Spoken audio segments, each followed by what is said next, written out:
खबरें जो हमें सीधा जोड़ती हैं आपसे, जिनका आपकी जिंदगी पर होता है सीधा असर। खबर का मतलब है एक भरोसा, और आपका भरोसा है हमारी जिम्मेदारी। ATL टीवी, भरोसा अलवर का। नमस्कार, आप देख रहे हैं ATL न्यूज और आपके साथ मैं हूं रविंद्र तिवारी। पेश है आज की हेडलाइंस।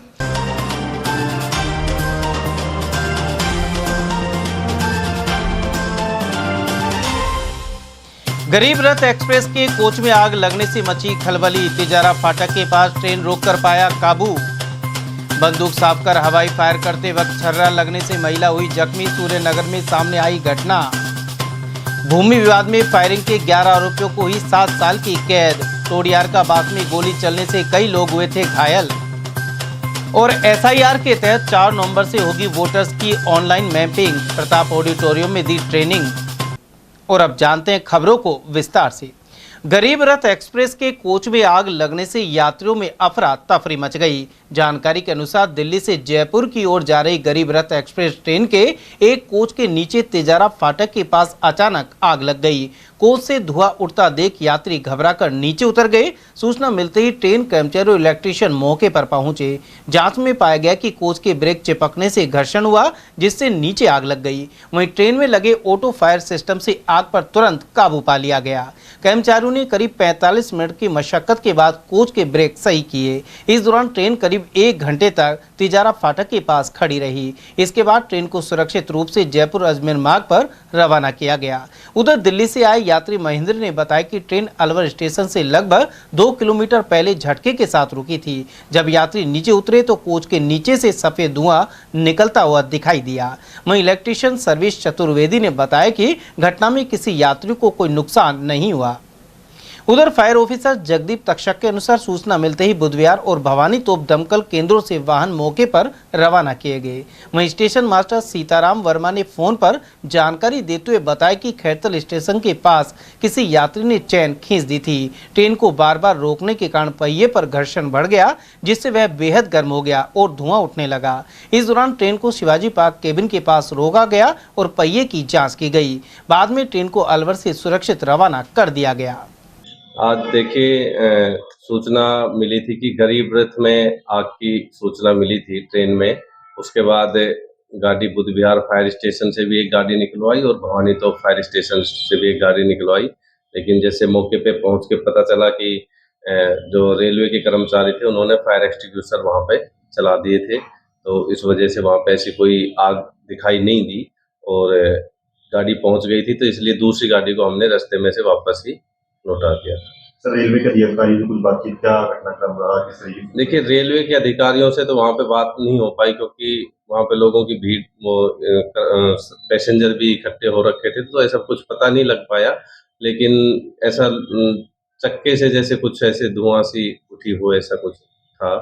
लेकिन उस समय रहते आप? हाँ, ऐसी कुछ वहाँ पे चिंगारी देखने को नहीं मिली।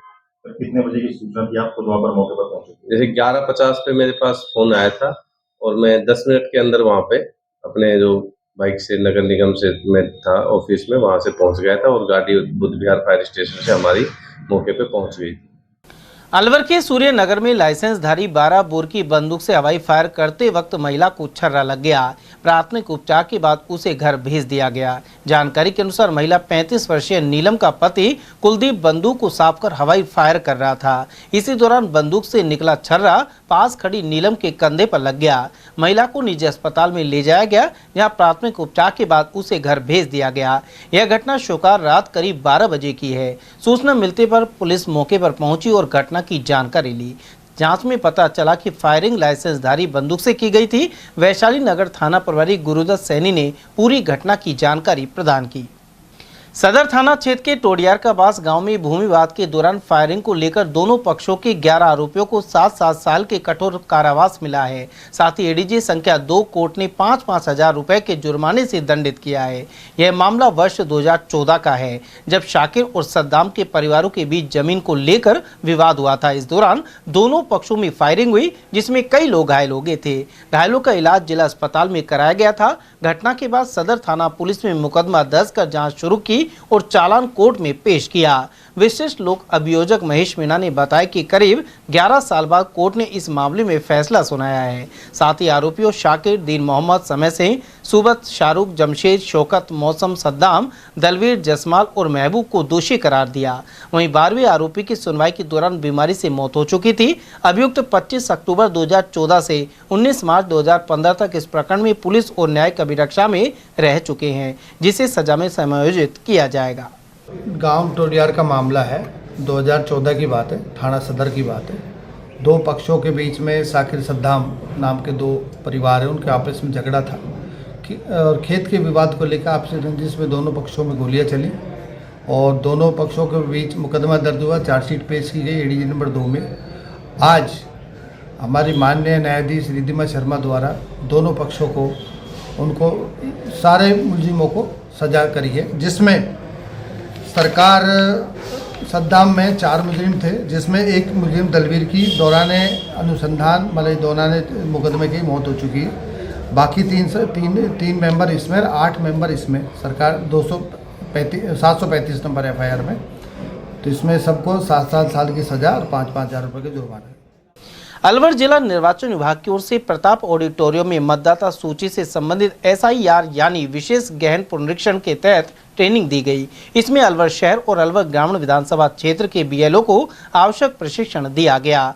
मास्टर ट्रेनर जसवंत सिंह ने बताया कि 4 नवंबर से 4 दिसंबर तक सभी BLO अपने अपने क्षेत्रों में जाकर मतदाताओं की ऑनलाइन मैपिंग करेंगे। इस दौरान ऐसे पात्र नागरिक जिनके नाम अभी तक मतदाता सूची में शामिल नहीं हुए हैं, उनके नाम जोड़े जाएंगे। वहीं जिन मतदाताओं के नाम हटाने आवश्यक हैं, उनके भी आवेदन मौके पर ही लिए जाएंगे। उन्होंने बताया कि इस प्रक्रिया के लिए BLO को सभी संबंधित फॉर्म उपलब्ध कराए जाएंगे। यह विशेष पुनरीक्षण अभियान पूरे देश में चरणबद्ध रूप से चलाया जा रहा है। हाल ही में यह अभियान बिहार में संपन्न हुआ था और अब राजस्थान में इसे संचालित किया जा रहा है। उद्देश्य यह कि आगामी चुनाव के लिए मतदाता सूची को अपडेट किया जा सके। देखिए, अभी हमारे पूरे देश के अंदर विशेष गहन पुनरीक्षण 2026 का प्रोग्राम चल रहा है, जिसके अंदर कि हमारे जितने भी इलेक्टर्स हैं और जो भी हमारी मतदाता सूचियां हैं, उनका दोबारा से जो है उनको अपडेशन किया जा रहा है। इसके तहत ये पूरे देश के अंदर चल रहा है। इससे पहले ये 2002 में हुआ था संपूर्ण देश के अंदर, और अभी पिछले महीने जो है बिहार के अंदर ये कंप्लीट हुआ है। इसके बाद में अभी हमारे राजस्थान के अंदर ये 4 नवंबर 2025 से लेकर के 4 दिसंबर 2026 तक ये कार्य चलेगा। आगे भी है, इसमें हम जो है मैक्सिमम हमारे BLOs जो हैं वो मैपिंग करेंगे हमारे इलेक्टर्स की, और उसके बाद में फिर इनका जो ड्राफ्ट रोल पब्लिश होंगी। ड्राफ्ट रोल पब्लिश होने के बाद में यदि कुछ हमारे वोटर्स छूटते हैं तो उसके अंदर उनको जो है नोटिस वगैरह इशू किए जाएंगे और उसके बाद में फाइनल ड्राफ्ट रोल जो है वो पब्लिश की जाएगी। तो इसमें कहाँ के लोग हमने बुलाए हैं और कब तक प्रशिक्षण चलेगा? एक दिवसीय है या अलग भी चलेगा? नहीं, हमारे अलवर शहर के अंदर तो जैसे आज हमने यहाँ पर अपने अलवर शहर और अलवर ग्रामीण का हमने यहाँ पर जितने भी BLOs और BLO सुपरवाइजर हैं, उनके यहाँ पर हमने ट्रेनिंग प्रोग्राम रखा है कि किस प्रकार से उन्होंने कार्य करना है अगले 1 महीने के अंदर।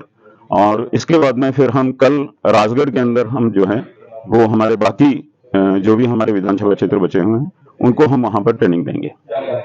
तो यहाँ पर कितने लोग बुलाए हैं, कितने BLOs हैं, कितने वार्ड वाइज रहेगा या किस तरह? नहीं, यहाँ पर अलवर शहर और अलवर ग्रामीण के जितने समस्त BLOs हैं वो सारे के सारे यहाँ पर हमने आज बुलाए हैं। जितने भी हमारे BLO हैं और BLO सुपरवाइजर हैं वो सारे के सारे हमने यहाँ पर आज इनको आमंत्रित किया है ट्रेनिंग के लिए। अच्छा, इसमें ये भी है कि जिनका मतदाता सूची में नाम नहीं जुड़े उनको भी इसमें शामिल किया जाएगा या उनका फीडबैक दिया जाएगा? हाँ बिल्कुल, जो जिनका अभी तक नहीं है, नाम नहीं जुड़ा है, वो प्रोग्राम भी चलेगा। इसके साथ साथ ही उनका नाम जोड़ने का कार्य भी होगा और यदि उसमें कोई कमी रहती है, कोई विषय रहती है तो उनको भी सुधार किया जाएगा। कब तक का टारगेट देंगे इनको, कब तक ये काम पूरा हो जाएगा? देखिए, ये जैसा कि मैं आपको बताया कि 4 नवंबर से 4 दिसंबर तक हमने हमारा 100% इनको जो है मैपिंग करना है और मैपिंग करने के बाद में हम इसके बीच में इनको इनमरेशन फॉर्म्स जो हमारे BLOs हैं वो जारी करेंगे और उन BLO जो इनमरेशन फॉर्म है उनको इसी ड्यूरेशन के दौरान इसको वापस लेंगे। क्या शुभ नाम है आपका? मेरा नाम जसवंत सिंह राठौड़ है और मैं यहाँ पर as a DLMT district level master trainer के तौर पर यहाँ पर मैं कार्य कर रहा हूँ।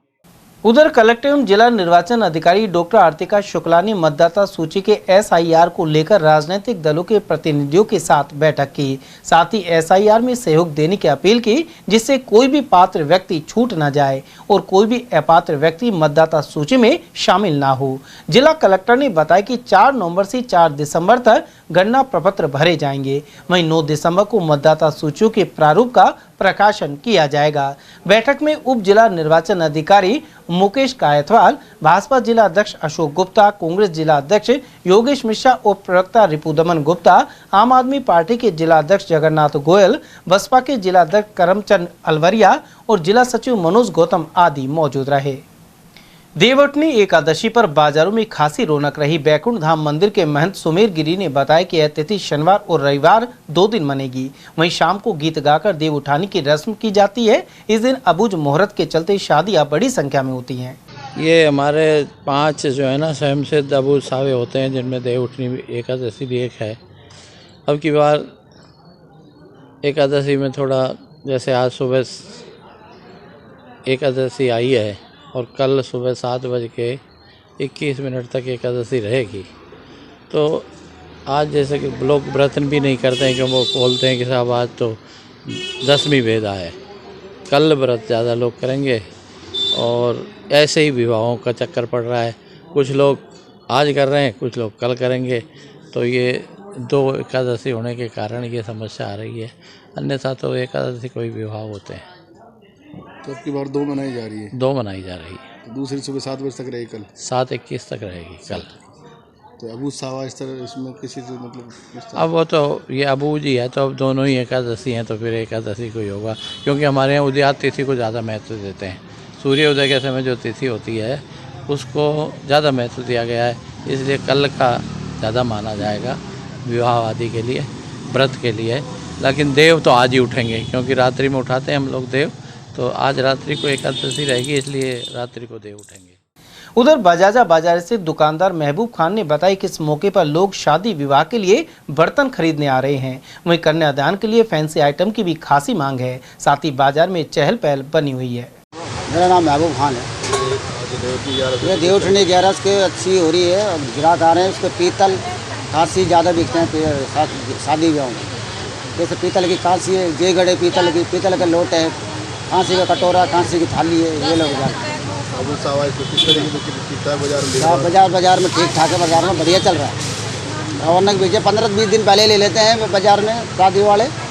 अच्छी रौनक है बाजार में। लेकिन अब भी आ रहे हैं। अब भी आ रहे, डेली आ रहे हैं ग्राहक।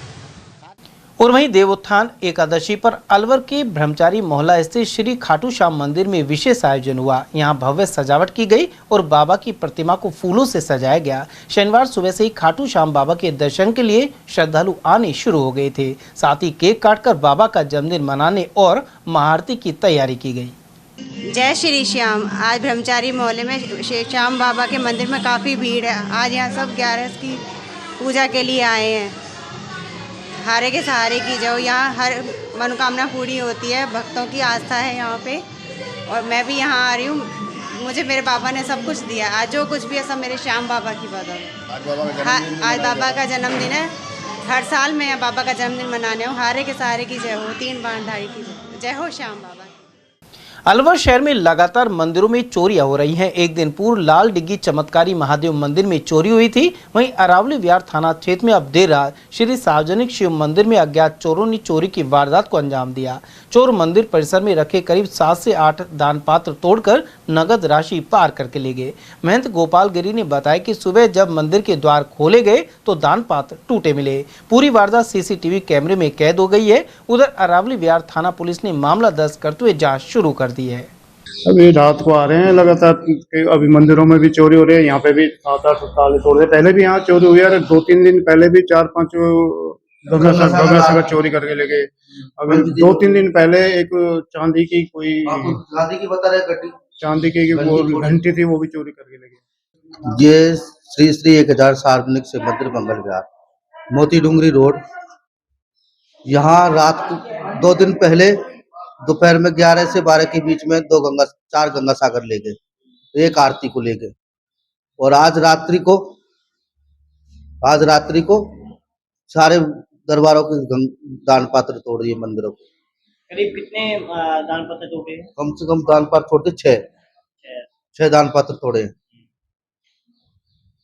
और रात को आए, कितना बजे के टाइम है ये कैमरे में थोड़ा टाइम गड़बड़ हो रहा है, इस कारण से रात को तोड़ के ले गए। करीब कितने ले गए होंगे पैसे? और पैसे तो कुछ उसमें क्या पता कितने थे, अंदाजा नहीं है।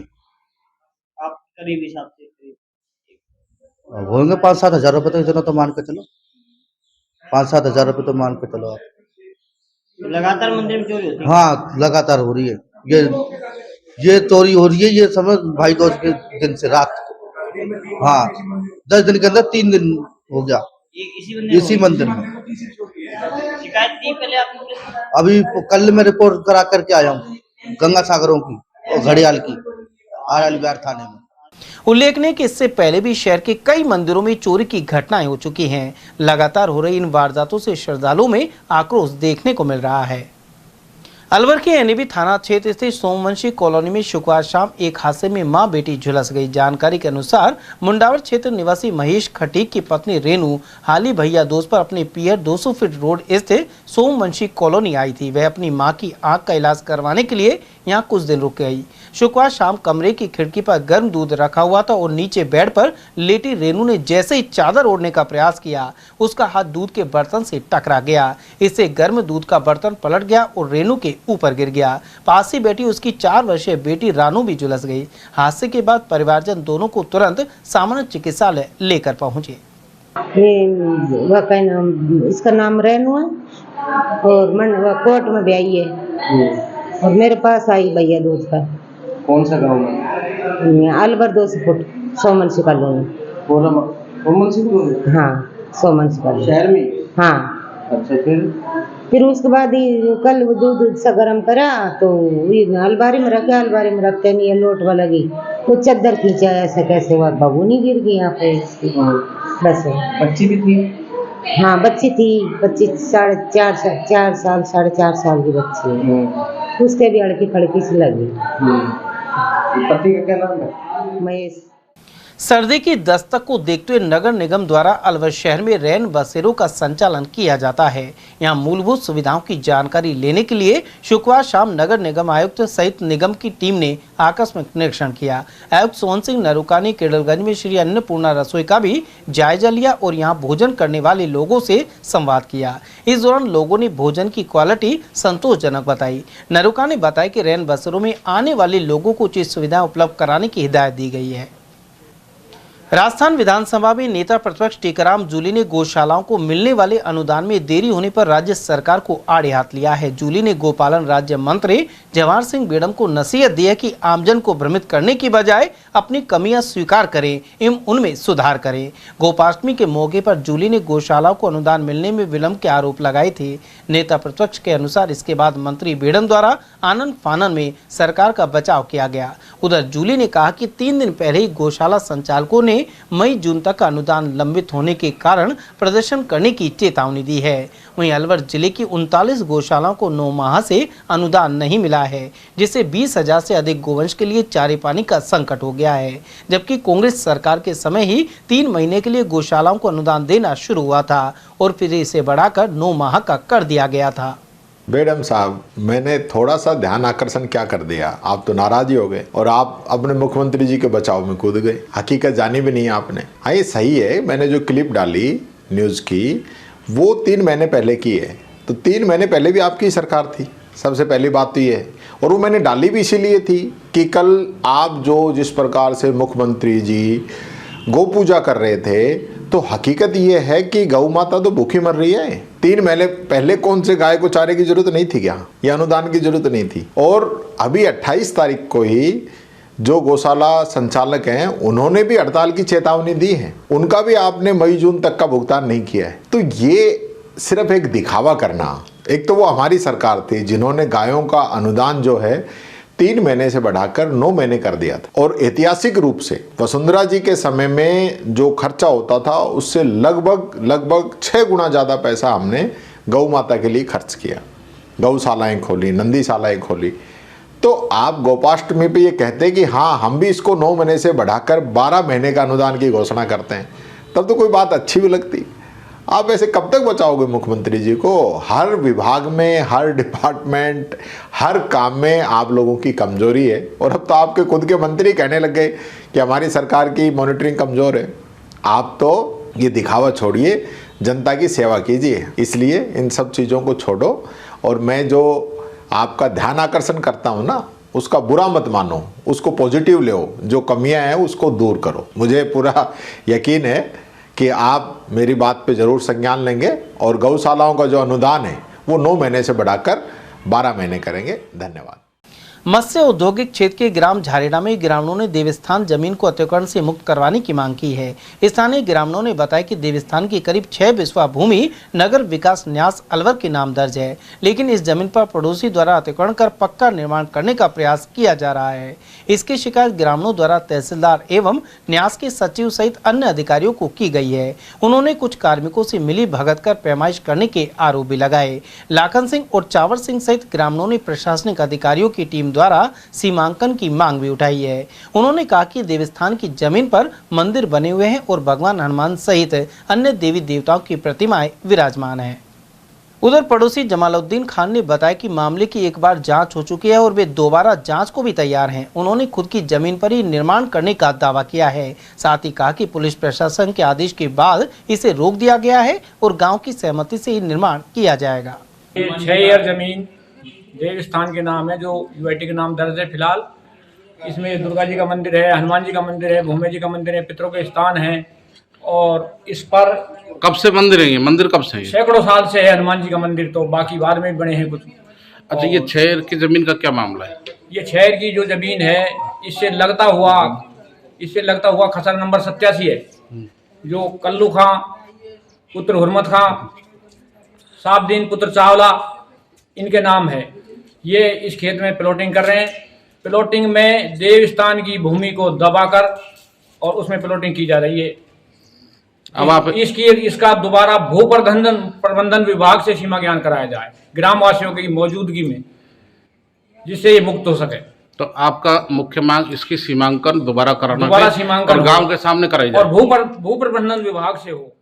मैं ग्राम झारेड़ा का ही निवासी हूँ और ये जो शिकायत करी थी, ये हम लोगों ने करी थी, ग्रामवासियों ने जो यहाँ उपस्थित हैं।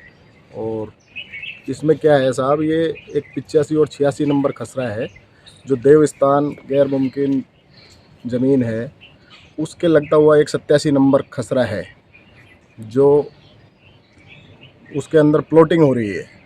प्लॉटिंग में क्या हो रहा है कि जो देवस्थान की भूमि है उसको दबाकर और प्लॉट काटे जा रहे हैं, अवैध अतिक्रमण हो रहा है, मकान बनाए जा रहे हैं।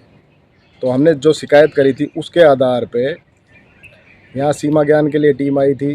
फर्स्ट में यहाँ बारिश की वजह से सीमा ज्ञान नहीं हो सका, फिर 3-4 महीने के बाद में साठ गांठ करके विभाग से और वापस चुपचाप यहाँ पे उस टीम को लाके और सीमा ज्ञान करवाया गया है, जिसमें केवल और केवल 3 आदमियों के नाम हैं। सीमा ज्ञान पे 3 आदमियों के हस्ताक्षर हैं। और ये जो ज़मीन है, एड्रेस बताओ पूरा। ग्राम झारेड़ा है। और आपका क्या नाम है? मेरा नाम जमालुद्दीन है साहब। अच्छा, अब बताओ, ये आपकी कौन सी ज़मीन है इसमें? सब ये मेरे 2 भाइयों की ज़मीन है।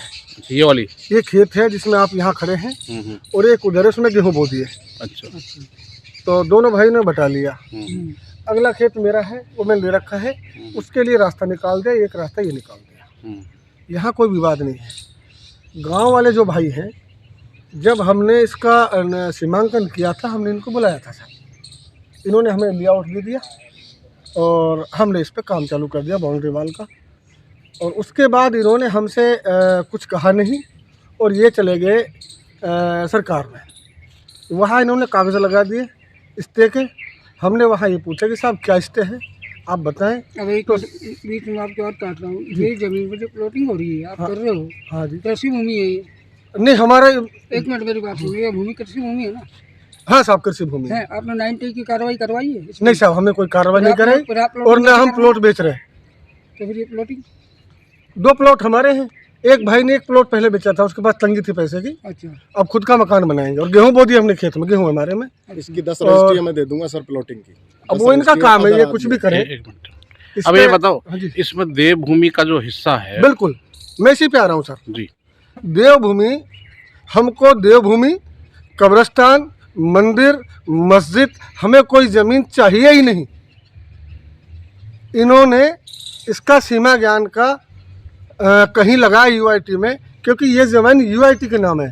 सही है, यूआईटी ने तहसीलदार को लिख के दिया कि आप इसकी सीमा ज्ञान कराओ। तहसीलदार ने टीम बनाई, टीम बना के यहाँ आए, यहाँ ये नाप तोल करके और यूआईटी को उन्होंने जयन बुलाया, उनके यहाँ सुपुर्द कर दिया। ठीक है। उसके बाद यहाँ कोई काम हुआ भी नहीं है। इनका ये कहना है कि दोबारा पैमाइश होनी चाहिए, पैमाइश में कोई गड़बड़ है, पैमाइश सही नहीं हुई। सर मैं फिर कहता हूँ 10 बार पैमाइश कराओ, हमें तो कोई दिक्कत ही नहीं है। आप तहसील जाओ, आप तहसीलदार की अनुमति से, एसडीएम की अनुमति से आप यहाँ स्टाफ लेके आओ, न पाओ, क्या दिक्कत है? दिक्कत ही नहीं है कोई। अभी आपने हाल फिलहाल काम बंद कर रखा है? हाँ जी, काम बंद कर दिया। इन्होंने कल पुलिस बुलाई थी तो काम बंद कर दिया। तो जब तक प्रशासन इसमें एक पैमाइश जो भी कुछ फाइनल रिजल्ट नहीं देता, जब तक ये आप सर फाइनल रिजल्ट नाप के दे रखी है। नहीं, दोबारा नापने की बात आ रही है। दोबारा नापने की सर हमारे पास कोई ऐसा आदेश नहीं आया है। नहीं, वो तो आ जाएगा। अगर ये लाएंगे तो हमें कोई दिक्कत ही नहीं है।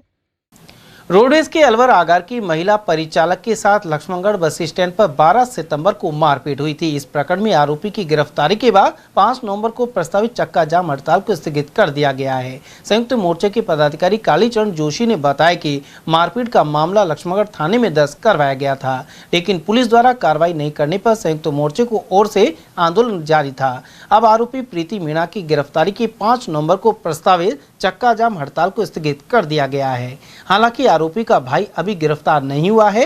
वहीं संयुक्त मोर्चा द्वारा 5 नवंबर को बैठक में आगामी रणनीति तय की जाएगी। अलवर में जो आंदोलन किया जा रहा था महिला परिचालक की मारपीट के संबंध में, उसमें जो है एक प्रीति मीणा जो लेडीज थी जिसने मारपीट की थी, उसको गिरफ्तार करके पुलिस ने मजिस्ट्रेट के सामने पेश कर दिया है। लेकिन उसका एक भाई है हेमंत मीणा, वो अभी तक गिरफ्तार नहीं हुआ है, वो छुपा डोल रहा है।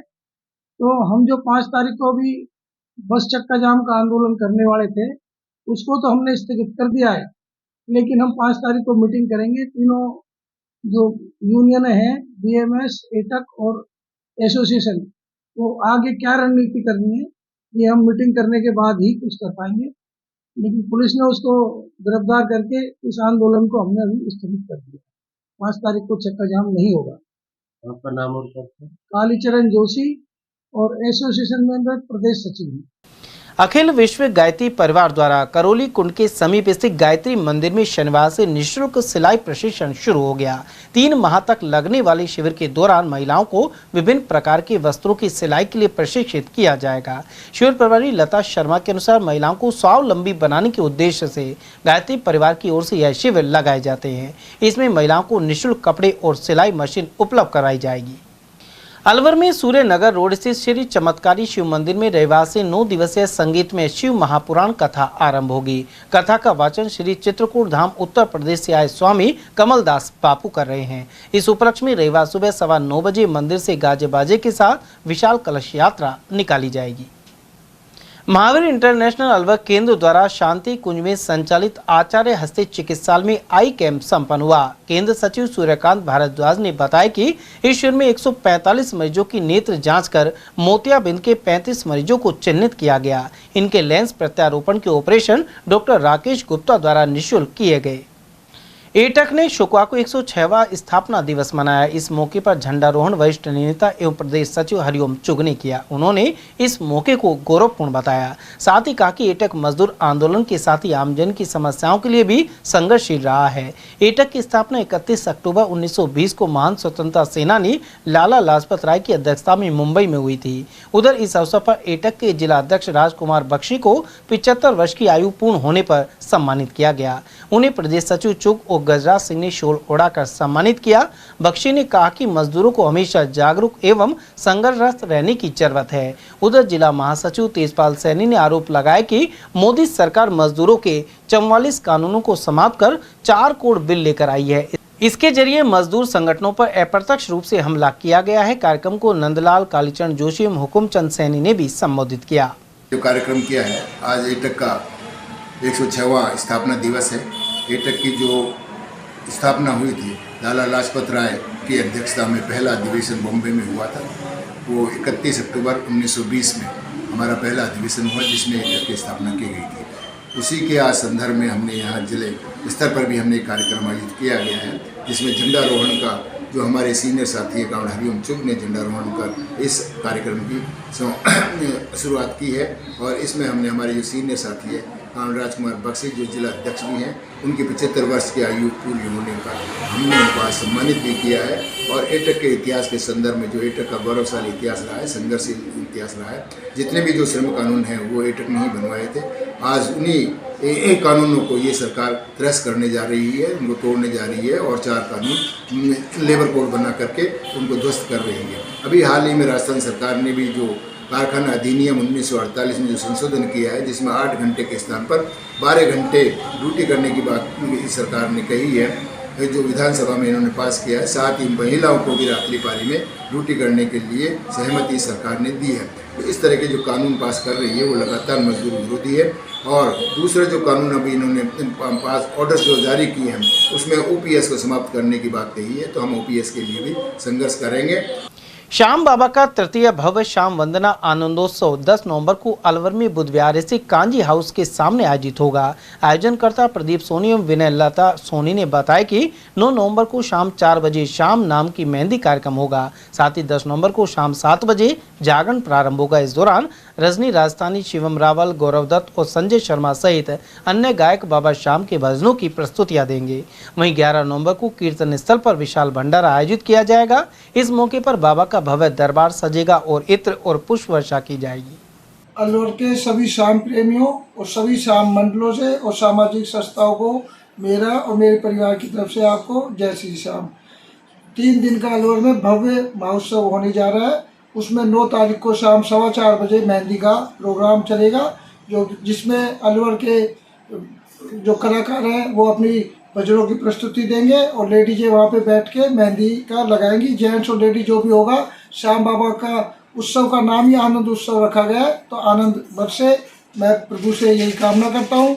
10 तारीख को सुबह श्याम बाबा के मंदिर शिवाजी पार्क से निशान यात्रा और शोभा यात्रा का निकाली जाएगी, जो कि यहाँ से 9:15 बजे शुरू होके और कीर्तन स्थल बुद्ध विहार 185 गौशाला के सामने पे पहुँचेगी। उसमें बाबा के लिए स्पेशल चांदी का रथ तिजारा से आएगा, जिसपे बाबा विराजमान होके अलौकिक श्रृंगार के द्वारा बाबा का श्रृंगार किया जाएगा। विश्व निरंकारी समागम का विधिवत शुभारंभ 31 अक्टूबर को निरंकारी सतगुरु माता सुदीक्षा महाराज एवं राजपिता रमित के सानिध्य में हो गया है। उन्होंने संदेश दिया कि आत्म मंथन भीतर की आध्यात्मिक यात्रा है, जो निराकार प्रभु परमात्मा को जानकर ही संभव है। इसे केवल चंचल मन और बुद्धि के स्तर से तय नहीं किया जा सकता। वहीं हर मानव के अंदर और बाहर एक सत्य निवास करता है, जो स्थिर और शाश्वत है।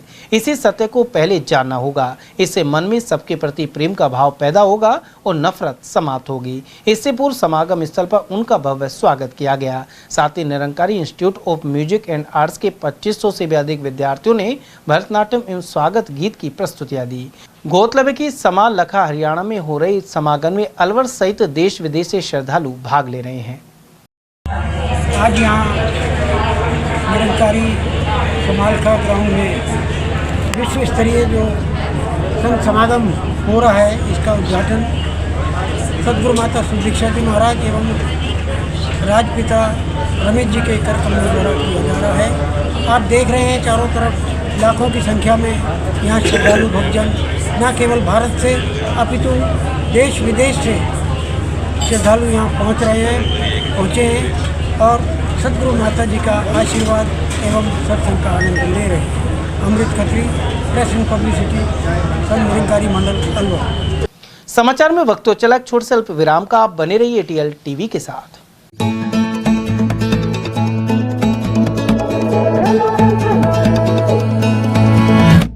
मिट्टी की खुशबू पास बुलावे, कूदे उछले हम जोश जगावे, खेले आ मिलके जश्न मनावे, आजा खुशियों से हाथ मिलावे, दिन को आशाओं से सजावे, घर की चौखट से बाहर जावे, जूते पहने और दौड़ लगावे, सूरज में ही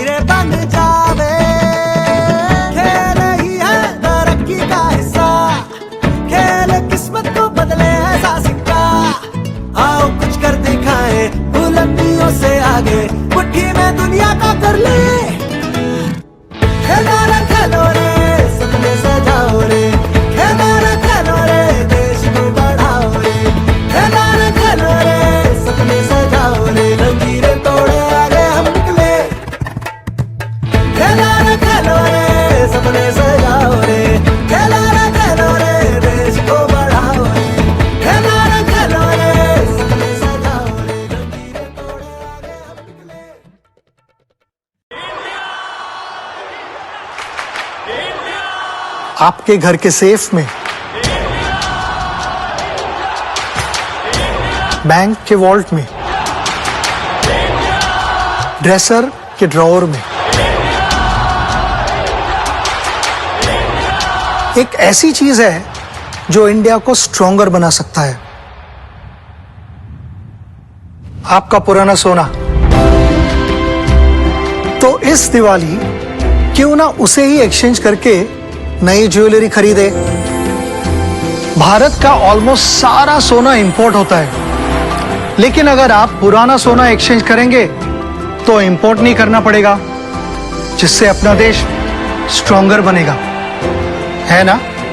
आपका पुराना सोना तनिष्क में एक्सचेंज करें और बनाए भारत को और भी सुनहरा। रिवाज रिसोर्ट। हमारे यहाँ जन्मदिन पार्टी, किटी पार्टी, रिसेप्शन, सगाई, शादी पार्टी एवं सम्मेलन के लिए विशाल lawn, crystal banquet, gem ball room,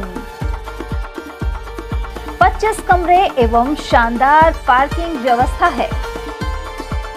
इसके अलावा हमारे यहाँ कोरल रेस्टोरेंट है, जहां आप पैन एशियाई भोजन का आनंद ले सकते हैं।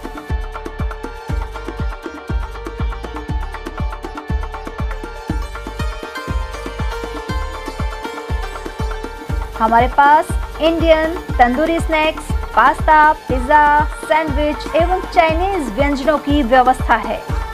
हमारा पता है Riwaj resort, company Bagh road, Alwar. Contact number 9549806667। Furniture की दुनिया में जाना माना नाम स्लीपवेल के अधिकृत विक्रेता राहुल इंडस्ट्रीज, घोड़ापेट चौराहा, अलवर। 36 वर्षों से लगातार आपकी सेवा में। हमारे यहाँ सागवान के double bed, dressing table, covered सोफे, सेंटर टेबल, स्लीपवेल एवं आरव कंपनी के ब्रांडेड गद्दे गारंटी के साथ उपलब्ध हैं।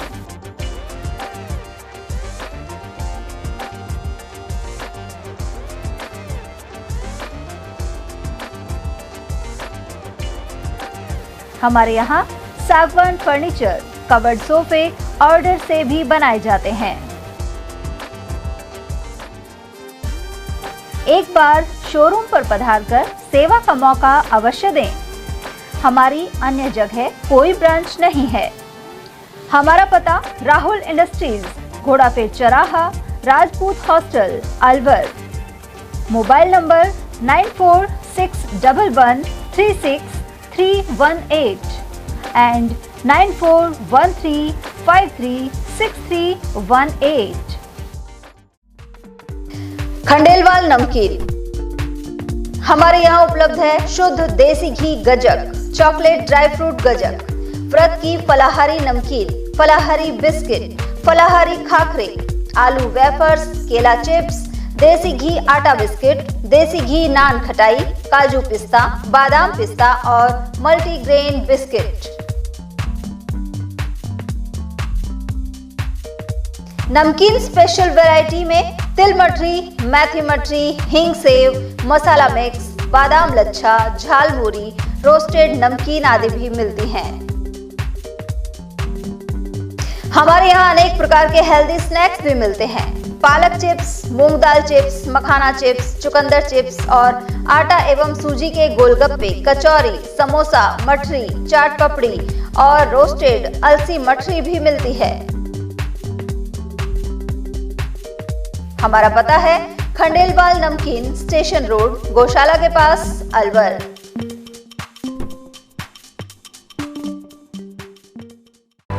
कामयाबी उन्हीं को मिलती है जो हर दिन मेहनत को अपनी आदत बना लेते हैं। सपनों को उड़ान देने वाला, ताजगी और स्वाद से जुड़ी सेहत का वादा। क्योंकि मेरा काम सिर्फ खाने को स्वादिष्ट बनाना नहीं, बल्कि पूरे घर को मजबूत बनाना है।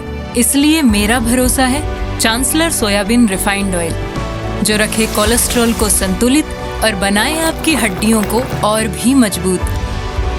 इसके हर निवाले में है मेरा विश्वास, स्वाद और अपनेपन से भरा, जो पूरे परिवार को एक साथ जोड़ता है।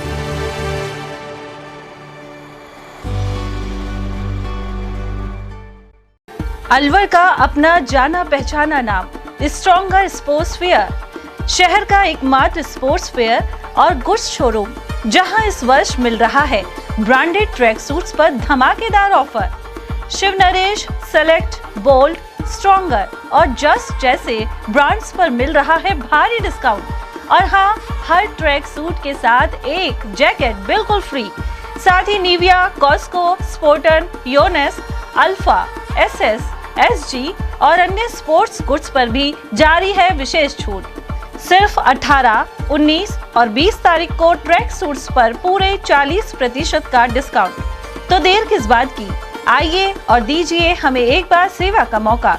स्ट्रॉन्गर स्पोर्ट्स फेयर, अलवर का ट्रस्टेड स्पोर्ट्स शोरूम।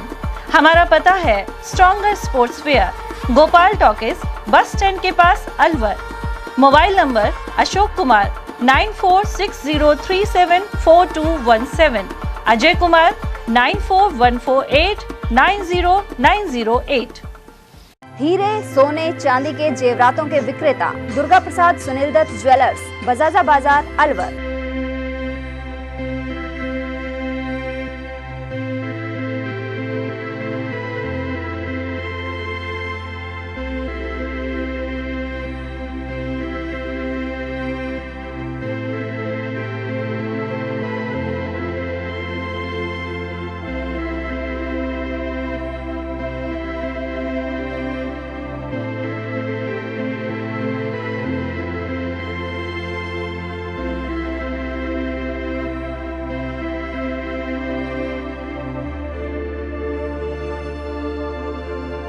हीरे, सोने, चांदी के जेवरातों के विक्रेता दुर्गा प्रसाद सुनील दत्त ज्वेलर्स, बजाजा बाजार, Alwar. Phone number 0144233853 and 2338663। Furniture का 32 साल पुराना जाना माना नाम राहुल डेकोर। यहाँ आपकी लाडली बिटिया के लिए अथवा अपने घर के लिए सभी प्रकार का सागवान का फर्नीचर उपलब्ध है।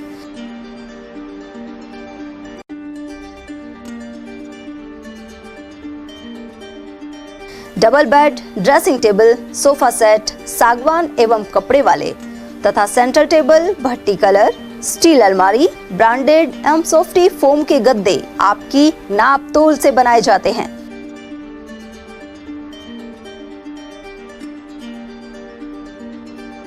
सभी सामान एक ही छत के नीचे उपलब्ध। हमारा पता है अलवर बोर्ड, जैसमंत तिराहे से पहले, Kati Ghati, Alwar. Contact number 9414019769 and 9414019768। Break के बाद पुनः आपका स्वागत है। अलवर करौली मेगा हाईवे पर पूरे दिन वायु प्रदूषण का प्रकोप दिखाई दिया। इसके चलते बहुत से चालकों और राहगीरों को सांस लेने में भी परेशानी हुई। क्षेत्र में 2 दिन तक बूंदाबांदी हुई है और स्मोक का भी असर दिखाई दे रहा है। ऐसे में वाहनों को दिन में भी लाइट जलाकर धीमी रफ्तार से चलना पड़ा। शनिवार सुबह मेगा हाईवे परियोजना पर महुआ स्थित टोल नाके पर 500 मीटर की दूरी पर भी दिखाई नहीं दे रहा था। मालाखेड़ा स्थित श्याम बाबा के मंदिर में देवोत्थान एकादशी पर सुबह से ही श्रद्धालुओं का तांता लगा रहा है। इस मौके पर महाआरती संपन्न हुई। वहीं सैकड़ों गांवों से बड़ी संख्या में पहुंची महिला श्रद्धालुओं ने ध्वज चढ़ाया और प्रसाद अर्पित किया। साथ ही परिक्रमा कर सुख समृद्धि के लिए कामना की। सेवादार राजाराम चौधरी और महंत हरि प्रसाद उपाध्याय सहित अन्य भक्त यहां मौजूद रहे। श्रद्धालु सतीश कुमार चौधरी ने बताया कि एकादशी पर श्याम बाबा के दर पर बड़ी तादाद में श्रद्धालु पहुँचते हैं। यह मंदिर मालाखेड़ा रेलवे स्टेशन सड़क मार्ग स्थित है। मालाखेड़ा के रेलवे स्टेशन स्थित श्याम मंदिर परिसर पर देव उठनी एकादशी के अवसर पर क्षेत्र विशेष से दूर दराज से श्रद्धालु आ रहे हैं। बाबा के दरबार में परिक्रमा लगा रहे हैं, भोग लगा रहे हैं और अपनी मन्नतें मांग रहे हैं। मालाखेड़ा उपखंड क्षेत्र के ग्राम सताना में सांसद कोटेसी सीमेंट सड़क का कार्य स्वीकृत हुआ है। लंबे अरसे से ग्रामीणों को इसका इंतजार था। इस कार्य को स्वीकृत करवाने में कमांडेंट रहे अमर सिंह नरूका के परिवार का अहम सहयोग रहा। उनके पुत्र डॉक्टर नरेंद्र सिंह नरूका द्वारा हर वर्ष गाँव में निःशुल्क नेत्र चिकित्सा जाँच और ऑपरेशन शिविर लगाया जाता रहा है। साथ ही स्कूलों में जरूरतमंद बच्चों को यूनिफॉर्म वितरण का सिलसिला चला। उनके निधन के बाद इसी परिवार के ब्रिगेडियर प्रशांत सिंह ने इस कमान को संभाल रखा है। इस गांव में पहाड़ नजदीक होने के कारण पूरी बस्ती में सीमेंट सड़क नहीं थी, जिससे बारिश के दिनों में परेशानी होती थी। ऐसे में उन्होंने सांसद भूपेंद्र यादव से सीमेंट सड़क के लिए बजट की मांग रखी, जिसे स्वीकृत कर दिया गया है। ऐसे में ग्रामवासी विजय शर्मा, राम सिंह, सरजीत सिंह, जितेंद्र, नीतू सिंह, बलबीर और भोला बैरवा आदि ने आभार जताया। उधर ग्राम पंचायत जमालपुर के प्रशासक कुसुमा देवी ने इस बारे में जानकारी प्रदान की है। इसमें चारों मेर सीसी रोड, सीमेंट रोड बन गया है, मैं नाली समेत, और इसको हम सभी गांव वाले बिल्कुल बढ़िया तानी से आस्तानी रखेंगे। नाली इनको सफाई वफाई करके बढ़िया तानी से, ऐसी कोई बात नहीं है। बढ़िया रोड बना है एकदम। काम नंबर 1 हुआ है। हाजी साहब अमर सिंह साहब की वजह से उन्होंने हमारे यहाँ आँखों के कैंप लगवाए और उन्हें बढ़िया तानी से हाथ के पूरे गाँव की देखभाल करी, और उनकी वजह से सीसी रोड सारा कार्य बढ़िया गांव में कार्य होते जा रहे हैं। मालवीय नगर कच्ची बस्ती स्थित रामदेव जी महाराज मंदिर में देवउठनी एकादशी पर हवन यज्ञ और पूजन के साथ महाआरती हुई। साथ ही शरद ऋतु के प्रारंभ होने पर प्रतिमाओं को नई पोशाक पहनाई गई। रामसा पीर की आरती में बड़ी संख्या में श्रद्धालुओं ने भाग लिया। महंत सूरज कुमार ने इस बारे में जानकारी प्रदान की। साथ ही भगवान को भोग लगाकर प्रसाद का वितरण किया गया। अलवर सांसद खेल उत्सव के तहत फाइनल मैच खेले गए, जिनमें बालेटा विद्यालय के खिलाड़ियों ने कबड्डी में पहला स्थान प्राप्त किया। वर्तमान में अधिकतर युवा मोबाइल में व्यस्त रहते हैं। साथ ही पाश्चात्य खेलों के हावी होने से कबड्डी, खो खो और रस्साकशी जैसे परंपरागत खेल सिमट रहे हैं। उधर बालेटा टीम में शामिल बालिका खिलाड़ियों ने कहा कि शिक्षा के साथ खेल भी आवश्यक है। वहीं प्रधानमंत्री भी इसका संदेश दे रहे हैं। अब बालेटा टीम जिला स्तर पर भाग लेंगी। अलवर सांसद खेल उत्सव को लेकर आज हम बताएं तो फाइनल मैच खेला गया था। ये बालेटक टीम है और बालेटक टीम का जो हौसला, जो बच्चियों का हौसला था, जान लेते हैं कि इनका खेल किस तरह रहा और इन्होंने अपना किस तरह का प्रदर्शन किया। क्योंकि प्रदर्शन तो बड़ा अच्छा देखने को मिला और लास्ट में जाके तो बहुत अच्छी इनकी जो बराबर का मुकाबला था। तो यानी कि ये बिल्कुल अच्छा खेल देखने को, प्रदर्शन देखने को मिला। जी क्या नाम है? रीतू सिंह। हाँ जी, बताओ किस तरह खेले थे और आप मतलब आप इतने खेल के यहाँ पहुँचे हो, फाइनल जीते हो, किन को श्रेय देते हो और कितने देर प्रैक्टिस करते हो? हम प्रैक्टिस भी करते हैं और सबसे बड़ा धन्यवाद हमारे गुरुजी को जो हमें इतना कुछ सिखाते हैं, और प्रैक्टिस भी करते हैं। बहुत अच्छा लगा सांसद आज खेल। फाइनल में जीतकर कैसा लगा आपको? बहुत अच्छा लगा। अब आगे और भी जिला लेवल पर खेलोगे आप? हाँ। तो अब कितने दिन पहले से, मतलब कब से खेलना चालू किया आपने? हमको 3-4 साल हो गए खेलते लगातार। हाँ। तो मतलब खेल के साथ न शिक्षा के साथ खेल भी जरूरी है ताकि शरीर का विकास हो और स्वास्थ्य सही रह सके। हाँ, तो ये बिल्कुल। और बच्चों को क्या संदेश देना चाहोगे? मैं यही कहना चाहूँगी कि वो भी आगे बढ़े, अपने देश का, अपने माँ बाप का और अपने स्कूलों का नाम रोशन करे, और वो भी आगे बढ़ के खेले। बेटी आगे बढ़े, बेटी आगे शिक्षा हो, और जो सरकार भी चाहती है कि बेटी पढ़े और बेटी आगे बढ़े। जी क्या नाम है आपका? कुसुम मीना। जी बताओ किस तरह खेले थे आप, मतलब इतना अच्छा प्रदर्शन किया है, कितनी मेहनत आप प्रैक्टिस करते हो, कितनी टाइम प्रैक्टिस करते हो? सर हम सुबह शाम प्रैक्टिस करते हैं, हमारे स्कूल में भी सर कराते हैं हमको प्रैक्टिस। अच्छा, तो आज खेले जब कैसा लग रहा था? सर बहुत अच्छा लगा, जो हमारे सर ने हमको यहाँ पर लाया।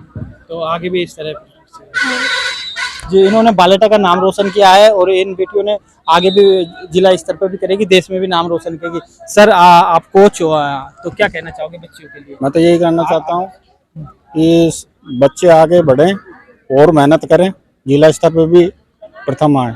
प्रथम जी हाँ, हमारे साथ एक छोटी सी बच्ची भी। आजकल क्या है कि मोबाइल का ज्यादा चलन हो गया, तो आप मोबाइल से दूर रहने के लिए, क्योंकि बच्चे जो खेल कूद के प्रति दूर जा रहे हैं, लेकिन मोबाइल की वजह से ही जा रहे हैं, क्योंकि मोबाइल में लिप्त रहते हैं। अगर खेल में ज्यादा ध्यान देंगे तो क्या कहोगे? मोबाइल को लेकर क्या कहोगे? नहीं सर, मोबाइल चलाना ठीक है, जितना चलाएंगे ना उतना ही आंखें खराब होंगी हमारी, और मतलब जो इंडोर गेम है ना वो ज्यादा से ज्यादा खेले बच्चे। हाँ, नहीं ये देखने को मिला, आपको तो पता नहीं होगा, पहले बहुत ज्यादा खेलते थे, गांव में खेलते थे कबड्डी। पहले मोबाइल नहीं चलते थे ना, इस वजह से खेलते थे, और अब 5G आ गया और आगे 6G भी आएगा, तो जैसे जैसे बच्चे है ना मिट्टी से ना जुड़े हुए खेलों को कम खेलने लगे हैं। रुझान कम हो गया ना। हाँ। क्या कहना चाहोगे? क्या बोले? क्या कहना चाहोगे, मोबाइल से दूर रहे या नहीं, मतलब मोबाइल से ज्यादा दूर रहे और मिट्टी के खेलों को अपनाए। मोबाइल को समय समय पर देखे, हाँ। लेकिन जो अपना गेम है, खेल के प्रति भी रहे। हाँ, खेल के प्रति भी रहना जरूरी है। जी बताओ क्या कहते हैं? मैं मोबाइल को लेकर यही कहना चाहूंगी कि जो मोबाइल है उसे अपनी जरूरत के लिए ही देखे, जैसे कि कबड्डी का मैच लगा लिया, उसमें टूर्नामेंट हो रहा है वो देख लिए और आगे भी खेले। बेटियों ने आज नाम रोशन किया है, क्षेत्र का नाम रोशन किया है, अपनी विद्यालय का नाम रोशन किया है और इन्होंने साफ संदेश भी दिया है कि युवा पीढ़ी को कि मोबाइल से दूर रहे, क्योंकि आजकल जो मोबाइल के बच्चे घर में रहते हैं और मोबाइल में लगे रहते हैं, खेल के प्रति उनका रुझान कम होता जा रहा है। अगर खेल शिक्षा के साथ खेल बहुत जरूरी है, खेल से हमारा शरीर का विकास होता है, शिक्षा का विकास होता है और हम स्वस्थ भी रहते हैं। मैं धर्मेंद्र शर्मा, ATL न्यूज अलवर। नटनी का 12 रूपारेल नदी पर स्थित पुल पर घूमने आने वाले लोगों को अकबरपुर रेंज के वन कर्मियों ने जागरूक बनाया। बहुत से लोग यहां मौजूद बंदरों को केला आदि खाद्य सामग्री डालते हैं, ऐसे में वन्य जीवों को नुकसान होने का खतरा रहता है। रेंजर राजेंद्र शर्मा ने बताया कि वन्य जीव संरक्षण अधिनियम 1972 के तहत वन्य जीवों को बाहरी खाद्य पदार्थ डालना दंडनीय भी है। यहाँ बंदरों को केले डालने से रोकने के लिए एक अतिरिक्त कर्मचारी भी लगाया गया है। उधर कर्मचारी ललित सैनी ने बताया कि वन्य जीव प्राकृतिक खाद्य सामग्री पर निर्भर रहते हैं, ऐसे में पॉलीथीन सहित केला डालने वाले लोग उनके लिए खतरा पैदा कर रहे हैं। इसी वजह से समझाइश की गई है। किस तरह वन्य जीव संरक्षण अधिनियम 1972 के प्रावधानों के अनुसार वन्य जीवों को बाहरी जो खाद्य सामग्री है वो डालना प्रतिबंधित है और एक प्रकार का अपराध है। उच्च अधिकार पहले अभी यहाँ नटनी के बारे में बंदरों की तादाद बहुत अधिक है, लोगों की धार्मिक भावनाओं के कारण वो है उसको इधर खाद्य सामग्री डालते थे। हमारे उच्च अधिकारियों द्वारा स्पष्ट निर्देश प्रदान किए गए कि इसको तत्काल प्रभाव से रोका जाए। हमारे द्वारा एक अतिरिक्त आदमी हमने जो है इसी बात के लिए लगा रखा है, वो इस चीज़ का ध्यान रखता है और हम उनको अभी समझाइश करके लोगों को यहाँ केले डालने के लिए मना कर रहे हैं और अब काफ़ी कुछ हमने कुछ इस चीज़ पर नियंत्रण कर दिया है। यदि फिर भी कोई गंभीर स्थिति होगी तो हम उस चीज़ को कोई गिरफ्तार करके और वन अपराध प्रकरण दर्ज करेंगे। ये बंदर है वो अगर इनको नहीं पटकेंगे तो वो जंगल में रहकर ही अपना जैसे पत्तियाँ फूल है पौष्टिक आहार कर सकते हैं, लेकिन यहाँ पर जो केले पटकते हैं उनसे बंदरों को काफ़ी नुकसान होता है। एक तो धर्म करने के लिए आते हैं, लेकिन धर्म नहीं, वो पाप के भागीदार होते हैं। तो यहाँ जो अकबरपुर रेंज सरिस्का की जो अकबरपुर रेंज वन कर्मचारी है उनको लगातार जागरूक कर रहे हैं आने वाले लोगों को कि यहाँ केले ना पटके और उनको मना कर रहे हैं, क्योंकि केले के चक्कर में जो बंदर है वो रोड पर खड़े हो जाते हैं, ऐसे में उनकी दुर्घटना की भी अधिक डर रहता है। तो ऐसे में वो धर्म नहीं पाप के भागीदार होते हैं। तो यहाँ आए हैं, वो इनको जागरूक कर रहे हैं, तो हम उनसे जान लेते हैं। जी आप किस तरह जो अब जैसे आ रहे हैं लोग वो केले डाल जाते हैं, वो किस तरह जागरूक कर रहे हैं, क्या बता रहे हो आप? हम यहाँ पे जो पर्यटक आते हैं वो वन्य जीवों को यहाँ केला पटक के जाते हैं और वो सोचते हैं कि हम यहाँ धर्म कर रहे हैं, क्योंकि जो हम यहाँ की जो जनता है वो अधिक धार्मिक आस्था में ज़्यादा विश्वास रखती है, लेकिन उनको ये नहीं पता कि जो वो यहाँ पे केले पटक के जाते हैं उनसे जो हमारे जो वन्य जीव है वो कुपोषण के शिकार होते हैं, क्योंकि वो अधिक संख्या में प्रकृति पर डिपेंड होते हैं। अगर वो प्राकृतिक रूप से भोजन करते हैं तो ज़्यादा स्वस्थ होते हैं। इसलिए मेरा सबसे निवेदन है कि यहाँ पे किसी भी वन्य जीव को कोई भी खाद्य सामग्री ना डाले और सभी अधिक से अधिक संख्या में एक दूसरे को जागरूक करें। सरिस्का बाग परियोजना में शुक्रवार शाम की सफारी के दौरान अलग अलग जगह पर बाघिनों ने पर्यटकों को रोमांचित कर दिया। टेला रेंज में बाघिन ST30 और सरिस्का रेंज में बाघिन ST9 का सैलानियों को दीदार हुआ। गौरतलब है कि संख्या बढ़ने के साथ ही पर्यटकों को टाइगर आसानी से नजर आ रहे हैं। उधर नेचर गाइड जयप्रकाश छिपी ने बताया कि टेला रेंज में बाघिन ST30 करीब 15 मिनट तक पानी में बैठी दिखाई दी। इसी तरह सदर गेट से आगे बाघिन ST9 रोड से निकलता देख पर्यटक खुश नजर आए। नेचर गाइड रोहताश और जिप्सी चालक मनीष ने पर्यटकों से अनुभव साझा किए। गुड इवनिंग सर, आपको कैसा फील किया आज जो टाइगर साइटिंग हुआ? बहुत ही बढ़िया लगा। मैं शायद सरिस्का सेकंड टाइम आया, मेरे को कभी ऐसी साइटिंग नहीं हुई थी। It was very amazing. 15 minute हमने खड़े होकर टाइगर के पास से देखा, बहुत अच्छा लगा। मजा आ गया। ये डॉक्टर आशुतोष डॉक्टर कलाम साहब, ये डॉक्टर इकबाल, ये डॉक्टर नेहा जी। ये बहुत साइटिंग बहुत अच्छी, कैनिंग राष्ट्रीय था डिफिकल्ट का टाइगर साइटिंग थी चमारी का मेरा, बहुत ही सुंदर। एक तो जाते टाइम हमें केवल फ्यू सेकंड के लिए दिखा, जब रिटर्न हुए तो उसके बाद हमें 10-15 मिनट बहुत अच्छे साइटिंग। और आई थिंक काफ़ी अच्छा प्रोग्रेस हो रहा है। तो संस्था के आने वाले समय टूरिस्ट स्टैंड ऑफ टूरिस्ट बहुत अच्छा होगा। रामगढ़ में देवोत्थान एकादशी पर खाटू श्याम जन्मोत्सव धूमधाम के साथ मनाया गया। बाबा के दरबार में भक्तों की सैकड़ों रैलियां ध्वज लेकर पहुंची।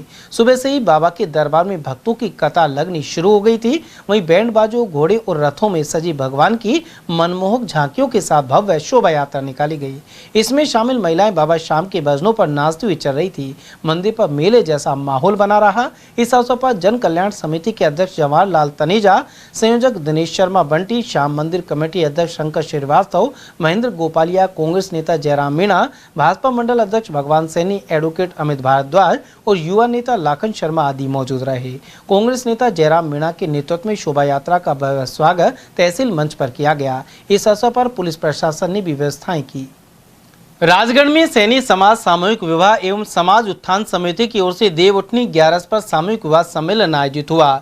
बांदीकुई मार्ग से गंगाबाग मेला स्थल पर इस 17वें सम्मेलन में 13 जोड़े परिणय सूत्र में बंधे। समिति के संगठन मंत्री बेनी प्रसाद सैनी ने बताया कि कस्बे के देवी जी मंदिर के पास से दूल्हों की सामूहिक निकासी निकाली गई। यह मुख्य मार्ग से होते हुए विवाह स्थल गंगाबाग मेला स्थल पर पहुंची। यहाँ दूल्हों और बारातियों का सैनी धर्मशाला के सामने पुष्प वर्षा कर स्वागत किया गया। साथ ही विवाह स्थल पर सामूहिक रूप से तोरण का कार्यक्रम आयोजित हुआ। पंडित जगदम्बा प्रसाद शर्मा ने वैदिक मंत्रोच्चार के साथ पाणी ग्रहण संस्कार करवाया। आदिगोड़ ब्राह्मण सेवा समिति द्वारा रामगढ़ क्षेत्र में तृतीय सामूहिक विवाह सम्मेलन आयोजित हुआ। इसमें विधायक सुखवंत सिंह ने 18 नवविवाहित जोड़ों को आशीर्वाद दिया, साथ ही उनके उज्जवल भविष्य की कामना की। इस मौके पर धर्मपाल भारद्वाज, नरेंद्र मोदी, एतराम शर्मा, भूदेव शर्मा, नरदेव और श्यामलाल शर्मा आदि मौजूद रहे। राजकीय विधि महाविद्यालय अलवर में मुख्यमंत्री बजट घोषणा के अंतर्गत पुस्तकालय वाचनालय का उद्घाटन संपन्न हुआ। ABRASM के प्रदेश उपाध्यक्ष प्रोफेसर कर्मवीर सिंह ने यह उद्घाटन किया। प्राचार्य डॉक्टर हेमंत कुमार ने बताया कि इसका उद्देश्य है युवाओं को विभिन्न प्रशिक्षण की तैयारी करवाना है।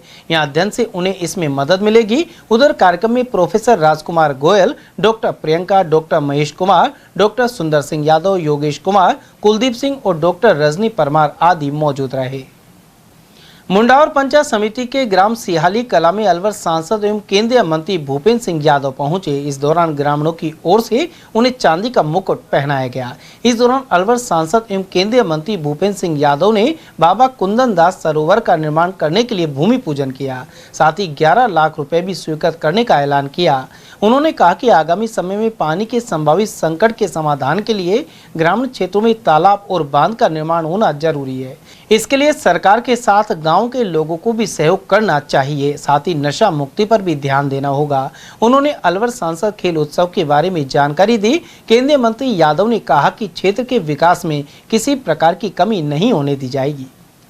जो जलाशय निर्माण का भूमि पूजन का कार्यक्रम हुआ है, उस अवसर पर मंच पर उपस्थित सम्मान्य रामेश जी, सम्मान्य बलबीर छिल्लर जी, भाई महासिंह जी, हमारे महेश गुप्ता प्रधान जी, हमारे भाई ईश्वर जी, बहन अंजलि जी, यहाँ पर उपस्थित महाराज बलदेवदास जी, ऋषिदास जी, हमारी पंचायत समिति कोटा समिति प्रधान, हमारे सभी जिला पार्षद और यहाँ उपस्थित माताओं, बहनों, बुजुर्गों और नौजवान साथी।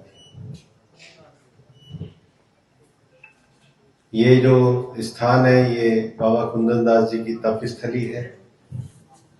लेकिन जो जलाशय का निर्माण हम कर रहे हैं, उसमें हम सब लोग भी अपना अगर 1 घंटा 2 घंटा अपना शारीरिक श्रम भी अगर करेंगे तो हम इस स्थान को और रमणीय बना सकते हैं। आने वाली दुनिया का सबसे बड़ा संकट जल संकट ही है। जिला कांग्रेस कमेटी बुद्धिजीवी प्रकोष्ठ के जिला अध्यक्ष डॉक्टर हुकुम सिंह निर्भय के अनुसार महापुरुषों को जाति, धर्म और राजनीतिक दलों में बांटना उचित नहीं है।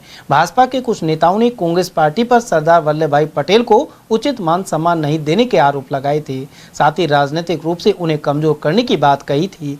जिला अध्यक्ष निर्भय ने कहा कि इस तरह का बयान देना महापुरुषों का अपमान करना है। महात्मा गांधी, सरदार वल्लभ भाई पटेल, इंदिरा गांधी और डॉक्टर भीमराव अम्बेडकर सहित सभी महान शख्सियत राज किसी एक जाति या धर्म के नहीं है, साथ ही उन्हें पार्टियों में नहीं बांटना चाहिए।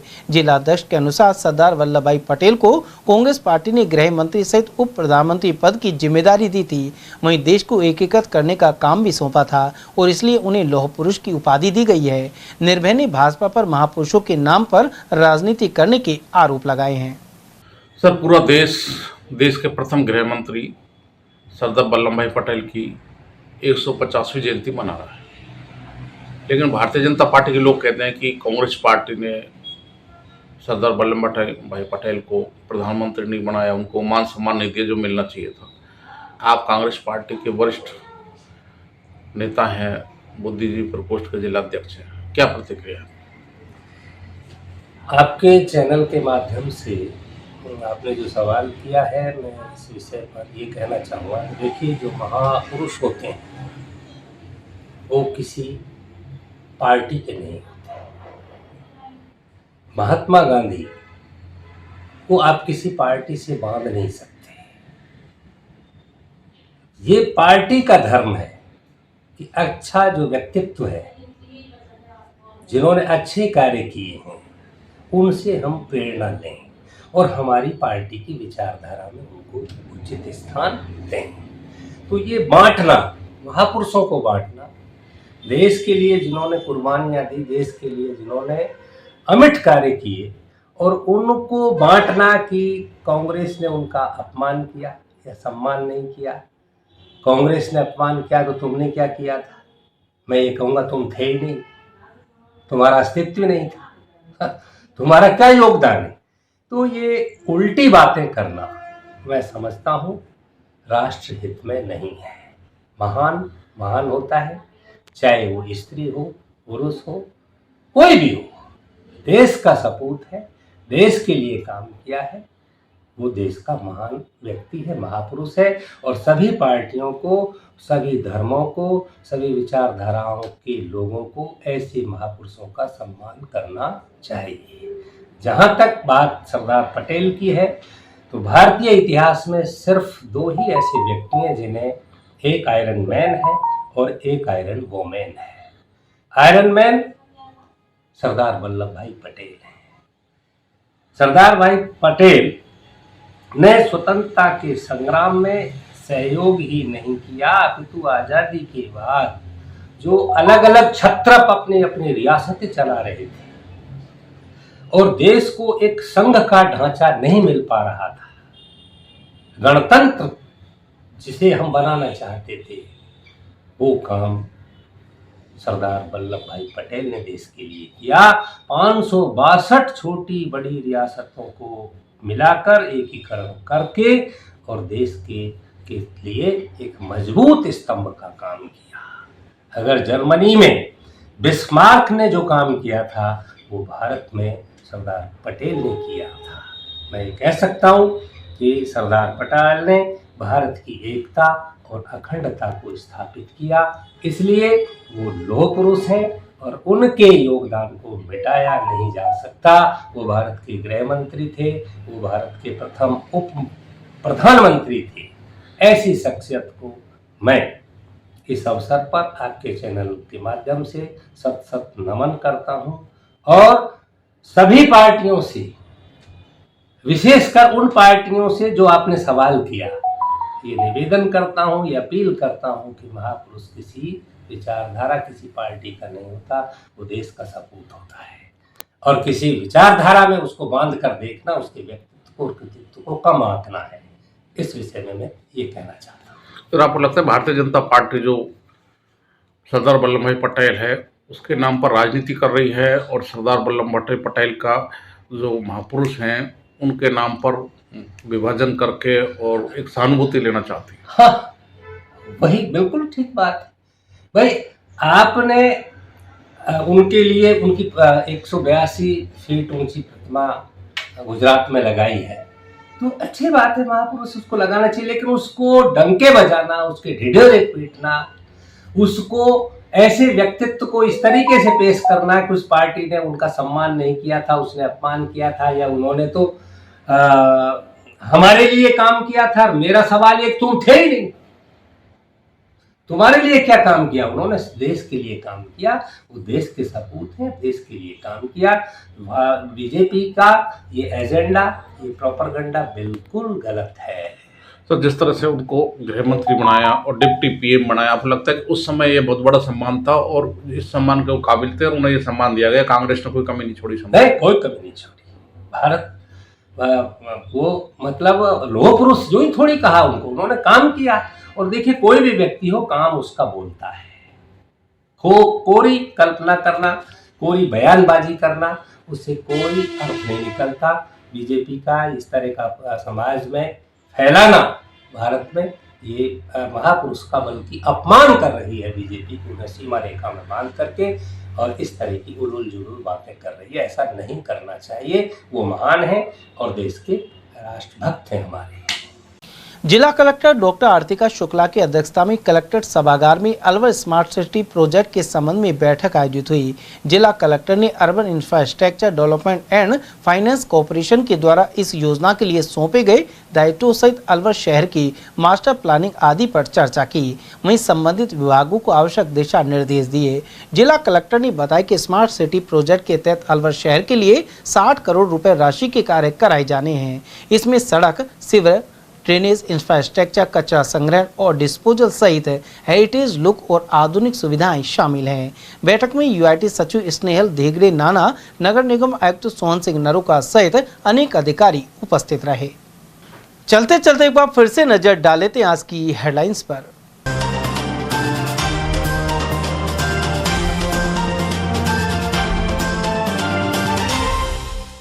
गरीब रथ एक्सप्रेस के कोच में आग लगने से मची खलबली। तिजारा फाटक के पास ट्रेन रोककर पाया काबू। बंदूक साफ कर हवाई फायर करते वक्त छर्रा लगने से महिला हुई जख्मी। सूर्यनगर में सामने आई घटना। भूमि विवाद में फायरिंग के 11 आरोपियों को हुई 7 साल की कैद। तोड़ियार का बाग में गोली चलने से कई लोग हुए थे घायल। और एसआईआर के तहत 4 नवंबर से होगी वोटर्स की ऑनलाइन मैपिंग। प्रताप ऑडिटोरियम में दी ट्रेनिंग। समाचारों में आज के लिए बस इतना ही। दीजिए पूरी टीम के साथ रविंद्र तिवारी को इजाजत। नमस्कार।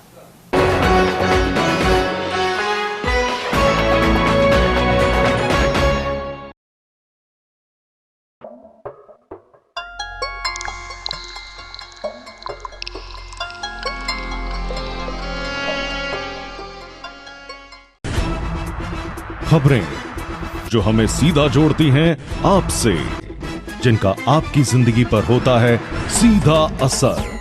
खबर का मतलब है एक भरोसा, और आपका भरोसा है हमारी जिम्मेदारी। ATL TV, भरोसा अलवर का।